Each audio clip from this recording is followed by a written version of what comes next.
A very good morning to you and welcome to K24 this morning. My name is Jeff Morte. Glad you're part of the show. It's a Thursday and of course, as always, if you're joining us for the first time, what we do is look at your daily, see what you're waking up to as far as your papers are concerned, and then dig a bit deeper to the big stories of the day right here on the show. Of course, today we're talking about the meeting at the Mountain that will be taking place. That's going to be coming up right here as we brief you on that and tell you what's going on as far as that's concerned. It's a meeting at the Mountain that we're talking about, and the big question is, where does it go from here? It's the second such meeting that has taken place, and the big question is, even as they convene in Sagana, they'd say that they're taking stock of the development agenda to see where they stand at this particular point and where they move it as far as that's concerned. But the question is, there's a curious case of some leaders from the very region who are missing from the invitation list. What really is going on there? And even as we look at that, does it mean that after we've taken stock of what's happening in the Mount Kenya region, we'll see such meetings across the country? It's a pertinent discussion that we'll be having right here on the show as we talk about the meeting at the Mountain on K24 this morning. But as always, first, let's look at the newspaper headlines. Okay, let's start off with the front page of the People Daily and see what we have right there. Will pro-Ruto counties reject BBI cash offer? It's a question that they bring out right there, as you can see it play out. This is a story that you can get on page 4 of your People Daily. Let's scroll up and see what we have there. Money or the box, they're calling it. Governors and MCAs in regions allied to DP face dilemma over rejecting more funds to the regions, which could put their careers on the line. Now, this is a story that you can get on page 4 of your People Daily with all the details right there. Let's scroll further lower on the page. Raila tours city in push for reforms. After a successful pitch for the Building Bridges Initiative proposals in Githurai, opposition leaders' rally is disrupted by youth chanting in support of Deputy President, leading to a confrontation with a group backing the ODM leader. As you can see the pictures of this particular tour that he had in the city yesterday. You can find this story as well in your copy of your People Daily with all the details therein. If you don't have yourself a physical copy of the paper, by the way, you can get yourself one straight to your phone, and the number that you dial is *550*4#. Once again, the number is *550*4#. It's brought to you by the People Daily and Safaricom. Let's move it along to what the Standard has this morning. They're talking about facing Mount Kenya. Faced with a restive backyard that suitors are scrambling to woo as he prepares to exit scene, President Uhuru summons leaders to Sagana State Lodge this weekend. Will his meeting pacify the region and whip them into supporting BBI? Story on page 6 of your Standard. You can get the details of that right there. And as you can see, some of the numbers are putting in place as far as this meeting is concerned, talking about the previous meetings I've had before and what has been discussed there from Sagana 1 to Sagana 2. And as they get into Sagana 3, of course, as well, President expected to rally leaders from the region to support the Building Bridges Initiative. You can find that story as well in your copy of your Standard with all the details of that therein. Let's move it along now to this Daily Nation's front page. The BBI showdown, they're calling it. President Uhuru Kenyatta met governors from Mount Kenya yesterday to prepare the ground for a visiting to the region. As ODM leader Raila Odinga took campaigns for the Building Bridges Initiative Constitutional Amendment Bill to Kiambu, signaling the start of a major contest with Deputy President William Ruto as the draft enters the crucial stage of voting by county assemblies. This story is on page 4, 5, and 6 of your Daily Nation. You can get the details of that right there. Let's look at the Star now. Why BBI could make or break Raila and Ruto. Vote result expected to trigger 2022 campaign momentum.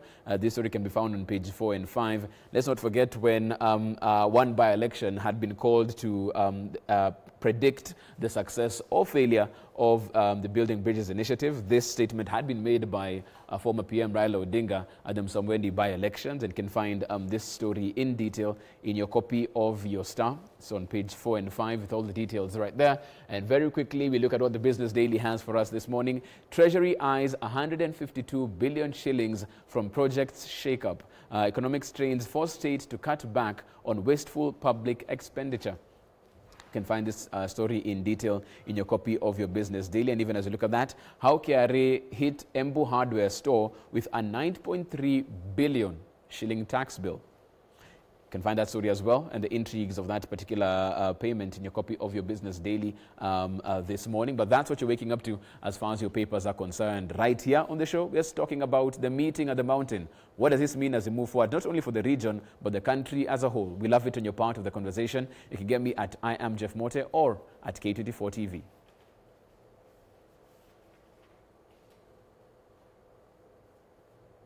Okay, let's move it right along. We had a story that was filed yesterday as far as the meeting at Sagana is concerned. This story had been filed by Angela Karori. Let's take a look.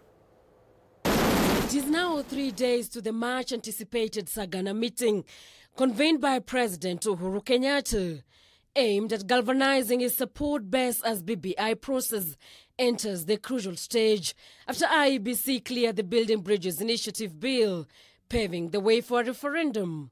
A series of meetings are expected to be held this week starting tomorrow by Nyeri County leaders in a bid to mobilize leaders from Mount Kenya, led by National Assembly Majority Leader Amos Kimunya and Deputy Majority Whip Mauka Maore on Monday, having held a strategy meeting with selected leaders to draw up the list of attendees. Uhuru's allies who have confirmed attendance are hopeful the meeting will touch on developments of the regions. The purpose, of course, of that meeting, as I said earlier, is to take stock and also take measures so that for the next 1.5 years, we see what we can be able to accomplish or complete if there is any pending project. And I am happy, and I believe that maybe the president will take a road trip to see that at least from Sagana now coming to Marwa, the works have actually started for the during of that road. We also have the Mau Mau Road. We are also very happy and delighted that the railway that was dead for over 20 years is now up and running. Political activities in Mount Kenya have reached fever pitch in the last few weeks as leaders and senior government officials have been holding preparatory meetings ahead of the president's meeting. It's a meeting to take stock of the things that we talked about some 2 or 3 years ago. I remember we had the Sagana one in 2016, and of course we deliberated on quite a number of issues, one being the cash crop within our areas, that is tea, coffee, milk, and also miraa. And secondly, the infrastructural development in our areas, and the economic empowerment of our youth. The meeting on Saturday at the Sagana Stage Lodge in Nyeri follows widening cracks among Mount Kenya politicians. Mkutano sijui hata ni nani wanaitwa because mimi siko, sijaitwa. So I cannot be able to answer that question. Sijui kama ni MCAs wanaitwa, pengine sijui kama ni I don't know who the invitees are. So siwezi laumu mwenye kuitana juu boma ni yake. This function is on invitation only, you know, and it is people who subscribe to the doctrine of His Excellency the President, who has categorically said that we want to work between now and 2022. If you are left out, then of course you don't belong to that narrative that the President needs to work between now and 2022. The leaders have, however, maintained that they have absolutely no issues with the President's convening the meeting in his backyard. This would be the first time President will be stepping out forcefully since the BBI report was unveiled in October, to ward off Deputy President William Ruto's onslaught and fortify his Mount Kenya backyard. During another meeting with leaders from Mount Kenya at Sagana Lodge in November 2019, President implored the leaders to back the BBI proposals. Angela Karori. Thanks for that report, Angela Karori. Also makes the basis of our conversation today as we talk about the meeting on the mountain and what's expected after that on Saturday. In studio, we have Gabriel Muthuma. He's a governance expert. Morning, Gabi. How are you doing, my friend? Very well. How are you?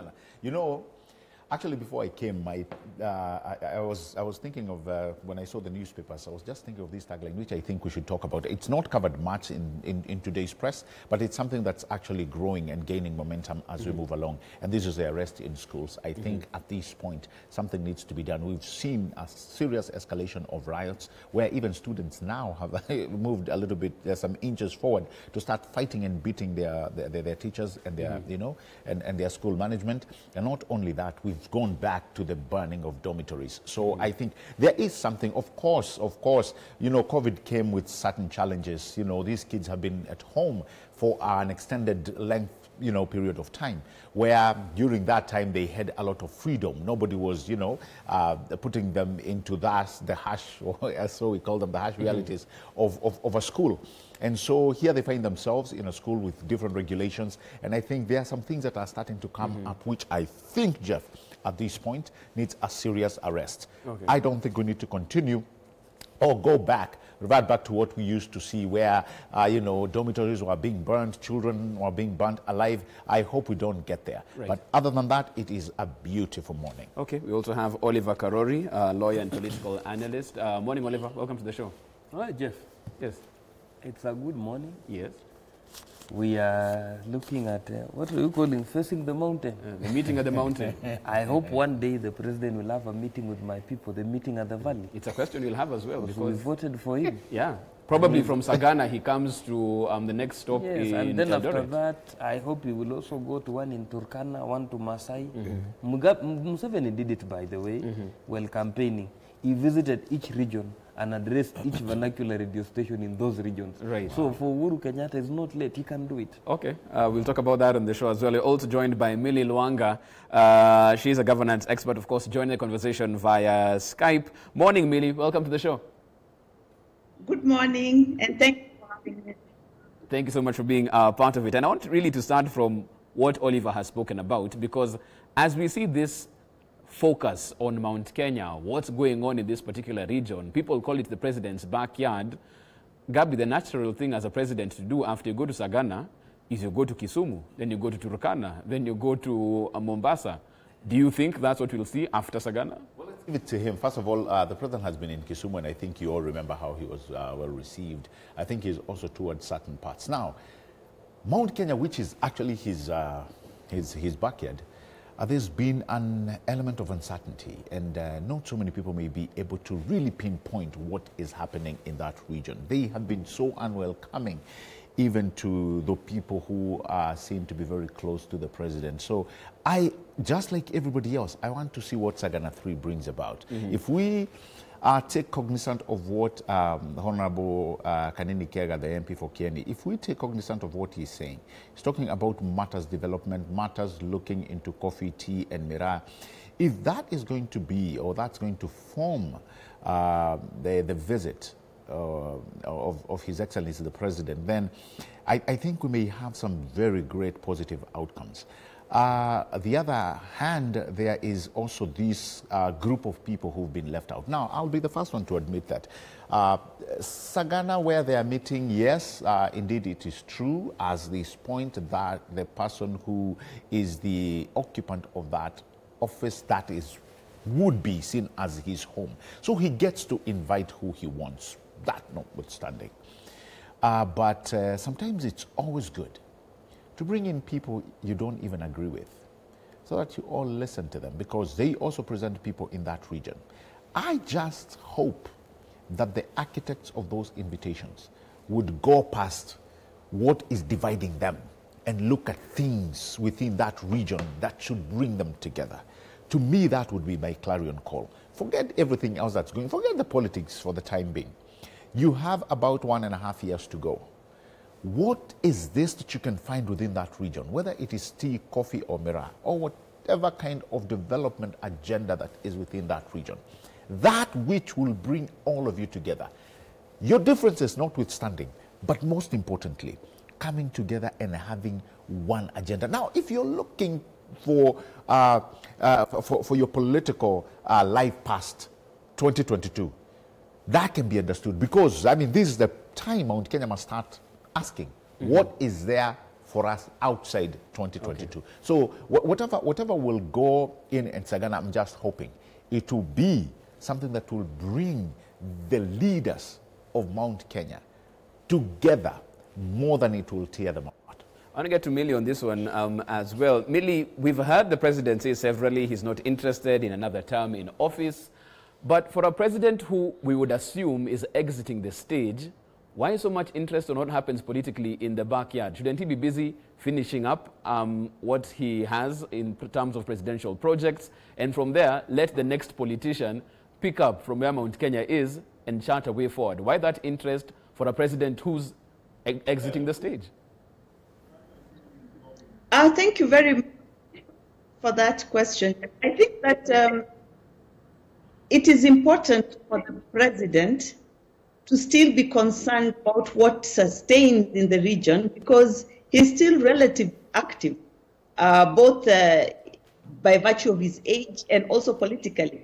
And it will be key for the business interest, the family interest, personal, the political interest that he has propagated in the last so many years that he has been in leadership, either as a deputy prime minister, as a minister, as an MP, as a president, as he is now, to sustain beyond him. Remember that there was even a time, I think a while back, when we saw one of the president's son being introduced by the deputy president in a rally. And everybody was very excited about it, and they started thinking, is this the next leadership coming up? Because we know that most children like to do what their fathers do. And so there may be potential of one of his children, if not more, wanting to get into politics. Therefore, there are so many personal and also regional reasons that I think warrant the president's sustained interest in the region. We cannot forget the fact that this is the first time in quite a while that there seems to be a real succession issue coming to play within the Mount Kenya region. You'll remember that for a long time, Kibaki was known as the leader, whether in opposition or not, even when he got into presidency. And the person that he backed, because he was clearly the favorite in the region, was the person seen to be it, and he was backing a person from also the region. Now, currently, it seems that the front runner may not be a person from that region. So the interests will have to be multiplied. So again, there is need, if the president believes in sustainability, peaceful development, for them to ensure that that succession issue will be addressed without ruffling too many feathers within that region. Oliver, it seems like the feathers have already been ruffled. We had Dindi Nyoro, Kiaro MP, saying he doesn't know who's been invited, he doesn't know what's going to be discussed right there. And you've had several other leaders in the area saying the same thing. We don't know what's going to be happening in this particular meeting. We don't even know who's supposed to be attending this event. What's your expectation of Saturday? What comes out of that? How we move forward with Building Bridges Initiative or the development agenda for the Mount Kenya region? First of all, Jeff, I would like it to go on record that whereas everybody has a right to meet, associate, it's their constitutional right. But what makes the Mount Kenya or the Sagana 3 meeting to come to the national importance is because of the presence of the president. And number 2 is because of the votes that Mount Kenya is believed to have or is actually having. But ordinarily, it will not be my place to sit down and discuss tribal meetings, because I look at Kenya more as a unity of the 44 states, of the 44 nations, than as a conglomeration of tribes that come to the table and take power. But be it as it may, every nation or every state, there must be peace at the tribe nation. Are we together, Jeff? Mm-hmm. If there is no peace at the tribe nation, there can never be peace at the state. The turmoil in Mount Kenya somehow affects the peace and everything in this country. And I had hoped that the organizers of that event, and when you want to bring together people, you don't bring hardliners to develop the agenda. Exclusion will be part of their agenda. Mm-hmm. So, for me, I don't see it achieving much in the national balance, because the same people, and the bad thing about these Sagana meetings are that they are normally top-bottom meetings. They are not bottom-top meetings. So the kind of anything you are going to do is just the president going to talk to the leaders and the meeting is over. Mm-hmm. Actually, that meeting will be as over, it will not last 2 hours. The last time I tried catching up with the Mount Kenya meeting, it was over before I knew actually it had started. So the same as this one, unless the goals have been changed drastically, but if they remain the same as previous ones, right, we will not see much. But my question as a young man from Eldoret and Tarbo constituency, I will ask myself, what does the future hold if leaders mutate away from the center and go back to the tribal cocoons? How far are we going? Mm-hmm. And then 2, is this the right thing for a living president to be doing? I think the core business of a living president at this hour, we are 1 year, 6 months, and I think 8 days to the next election. What will an outgoing president be doing? What he should be doing is to make sure that the soul and the heart of the nation is humming together, so that we are singing to one tune as a nation. Right. This is that level whereby Uhuru Kenyatta should break away from Raila Odinga, William Ruto, Musalia Mudavadi. He must now ascend to be a statesman. That all he wants now, he might not have achieved everything he ever promised us, but the only achievement he must leave now, he's a united, indivisible nation. Okay. He must not be seen as the person stalking the tribe identity. Whereas at the end of the day, it's the right of Kikuyu leaders and the Gema nation to meet. It is their right, but it is not, it doesn't augur well with the status of a president to be lecturing tribes in his vernacular. Who will lecture the couriers of this nation? They deserve that lecture. They are paying taxes to Uhuru Kenyatta government. Who will do it for them? At the end of the day, whereas we have reduced everything to the floor, we need to rise above the roof and look at tomorrow. Is that where we want to go? We have issues of COVID, the school unrest and what have you. Those are the issues that are affecting our people. We need to sit together as a nation and ask ourselves, where will we get the 1 trillion to fund our budget? Those are the things we should do going forward. We have agreed BBI is here. Allow each person to read BBI without these things of saying we are reading a riot act to this person, that person. We are in the era of political intolerance. What is the president doing towards that? By going to Mount Kenya and being there, he leaves more questions than answers as a head of state. Gabi, the whole spirit behind the Building Bridges initiative, which very many people think is going to be key in the agenda in the Sagana 3 meeting, it's bringing people together. That's the spirit that we have right there. We've spoken about the rhythmic tensions that we see, which they really want to cure. But with this Sagana meeting, wouldn't this be the place where the president shows his magnanimity? And as Oliver says, even those who are perceived not to be for this process are brought on board. Because surely if it can't unite the politicians, the 47 million other Kenyans are asking, then what really is this document about? You know, the process of even inviting people must be as important as what is going to be discussed. And that's why I'm saying these people, you have people who don't agree with you but come from the same region. They are representing people who will probably gain from that which is going to be discussed. So when you're talking about the agenda being set to discuss something like BBI, when the agenda is set to discuss something like the development, when the agenda is set to discuss agriculture, it is going to actually affect Mwananchi Mashinani. And so it is quite important and relevant for everybody to come on board, whether you agree with them or not, because that platform itself can actually make them see that which you've been trying to communicate to them. And sometimes there is a way you engage people and they see your side of things. Rather than, you know, and I agree with Oliver when he says, if you get hardliners, they may actually mess up the entire process. So it is better to have people who are welcoming other people with divergent views. I remember the one time the president, I think he was addressing the nation, and he made a very great remark. He said, if you are going to oppose me